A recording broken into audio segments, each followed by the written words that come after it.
looked more like a storage unit than a home, she wasn't surprised the lights wouldn't come on.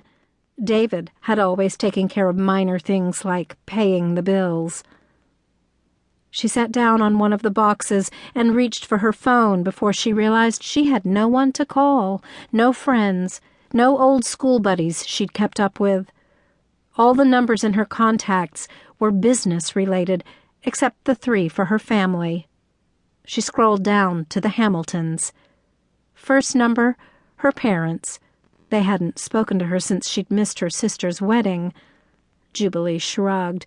Really, how important was a bridesmaid? Destiny's wedding was beautiful anyway. Jubilee saw the pictures on Facebook. Had she attended as the too tall, too thin sister, she would have only crumbled Destiny's perfection.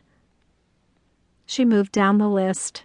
Destiny, her sister, 6 years older, always prettier, always smarter, never liking having her around. Jubilee ran through memories like flashcards of her childhood. Destiny had cut off all her hair when she was 3, told Jubilee she was adopted when she was 5, left her at the park after dark when she was 7, slashed her bike tires when she was 10 so she couldn't follow along. Oh yeah, Jubilee thought, don't forget about telling me I was dying when I got my first period. The whole family was laughing as she'd written out her will at 12. The flashcards tumbled to the floor in her mind, along with any need to talk to Destiny, whatever her last name was now. If big sisters were measured on a scale of 1 to 10, Destiny would be double digits in the negative. She moved down to the next Hamilton on her contact list. Her great-grandfather. She'd lived with him the summer she'd been 11 because her parents wanted to tour college options with Destiny. They'd all waved as they dropped her off at Grandpa Levi's with smiles as if they'd left a bothersome pet at the pound. 2 weeks later, they'd called and said they couldn't make the trip back to Texas to get her because of car trouble. A week after that, there was another school to consider. Then her father wanted to wait until he had a few days off so the trip from Kansas to Texas wouldn't be so hard on the family. Jubilee had missed the first 2 weeks of school before they made it back, and she hadn't cared. She would have stayed on the ranch forever.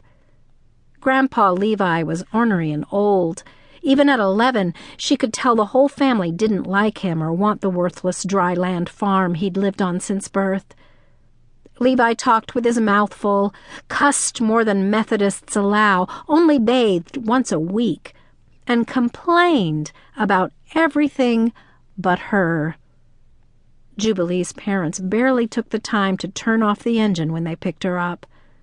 The old man didn't hug her, but his knotted, leathered hand dug into her shoulder as if he couldn't bear to let her go. That meant more than anything he could have said. She never told anyone how wonderful Grandpa Levi had been to her. He gave her a horse and taught her to ride, and all summer she was right by his side, collecting eggs, birthing calves, cutting hay. For the first time in her life, no one told her what she was doing wrong. Jubilee stared at his number. She hadn't talked to him since Christmas, but the moment she'd heard his raspy voice, she'd felt like the 11-year-old again, giggling and telling him things he probably cared nothing about. Her great-grandfather had listened and answered each rant she went through with comments like, "You'll figure it out, kid. God didn't give you all those brains for nothing." She wanted to talk to him now. She needed to say she hadn't figured anything out. Jubilee pushed the number and listened to it ring. She could imagine the house phone on the wall between his kitchen and living room, ringing through empty bedrooms and hallways that always smelled dusty.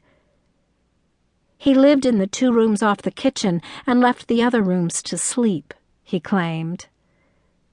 "Answer," she whispered, needing to know that someone was out there. Right now, tonight, she could almost believe she was the only one left.